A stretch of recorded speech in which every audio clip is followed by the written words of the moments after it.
Вот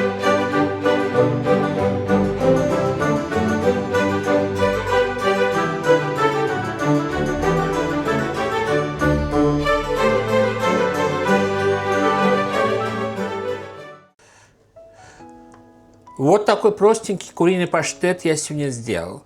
А если вы желаете узнать, как я сделал, оставайтесь на моем канале, я все покажу. Всем приветик! Добро пожаловать на мой канал, добро пожаловать на мою кухню. Сегодня займемся приготовлением куриного паштета.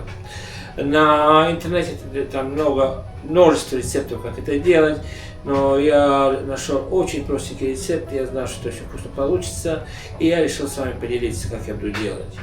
Может быть, я вам подкину идею сделать то же самое, или что-то наподобие такого, потому что уже идет преддверие праздников, и всегда хочется что-то такое интересное. А что время терять, покажу все, что я буду делать. Итак, все, что понадобится, у меня здесь на столе уже приготовлено, я уже порезал, чтобы время не терять. Чеснок через чесночную я пропустил. Здесь большая луковица, одна большая морковка через терку и куриная печень, которую я уже вычистил. В первую очередь я добавлю сюда сливочное масло, и мы пережарим лук с морковкой. Чтобы масло у нас не подгорало, я всегда добавляю немножко растительное масло. В моем случае подсолнечное масло или постное масло.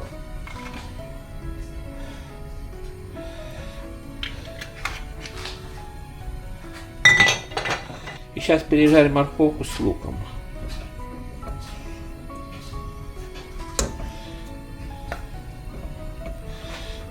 Так.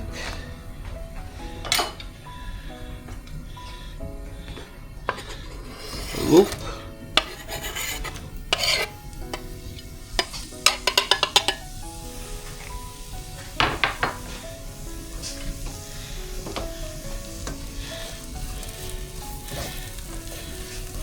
И морковку.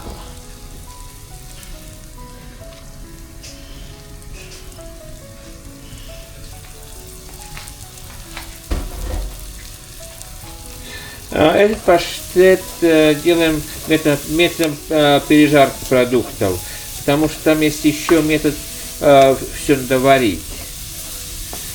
Я решил методом пережарки, она будет вкуснее, потому что когда жарим лук или морковку, они еще отдают свои натуральные вкусовые качества и сладость.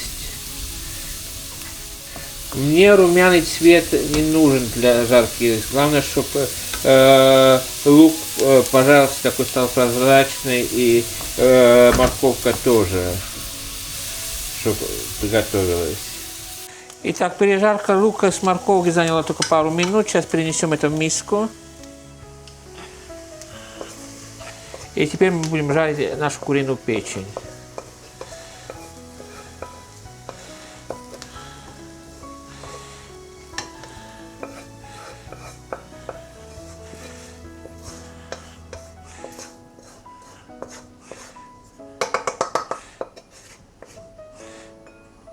Так, сюда мы отправляем куриную печень теперь.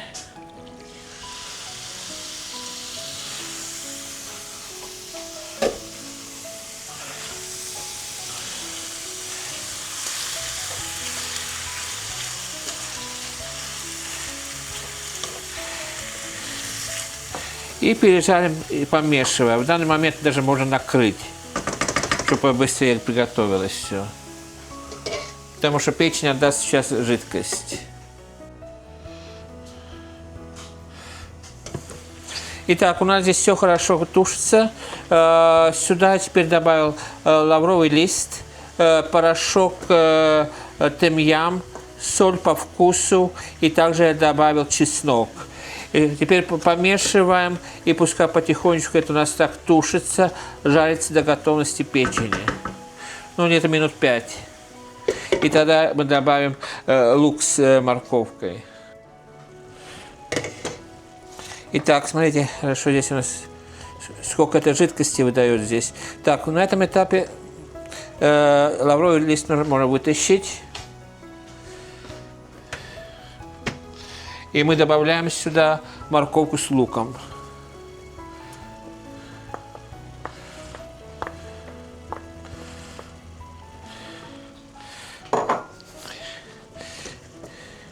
И дадим еще пару минуточек потушиться все это.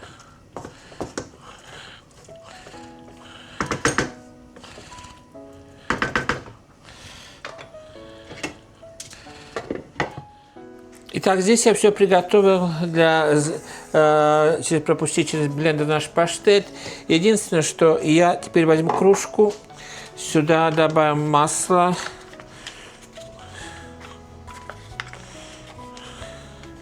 И мы растопим это масло в микроволновке. Чтобы не стреляло, я накрываю целлофаном. И отправляем секунд 30-40. Итак, масло у меня растопилось, то, что и надо. Теперь содержимое сковородки все перенесем в эту посудину.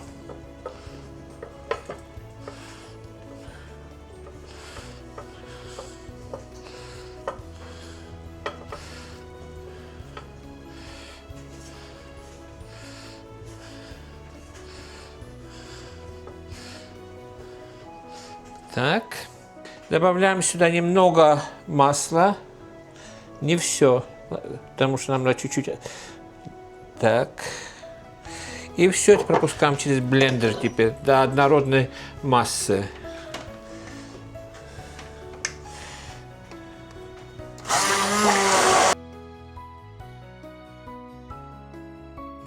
Итак, наш паштет мы пропустили через блендер до однородной массы. Я попробую на соль. Соли мне достаточно. Вы должны солить по своему вкусу, потому что у всех вкус разный. Так. Сейчас мы очистим все. Для этого паштета я взял такую форму. Сейчас мы перенесем все сюда.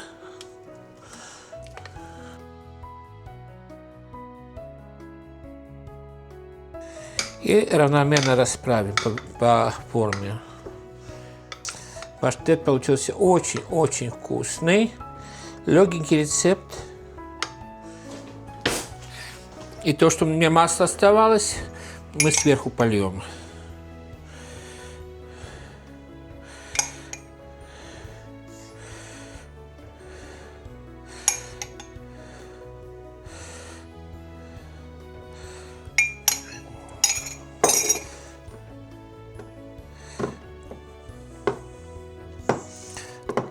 Это накроет, будет такая корочка, чтобы паштет у нас не высыхал.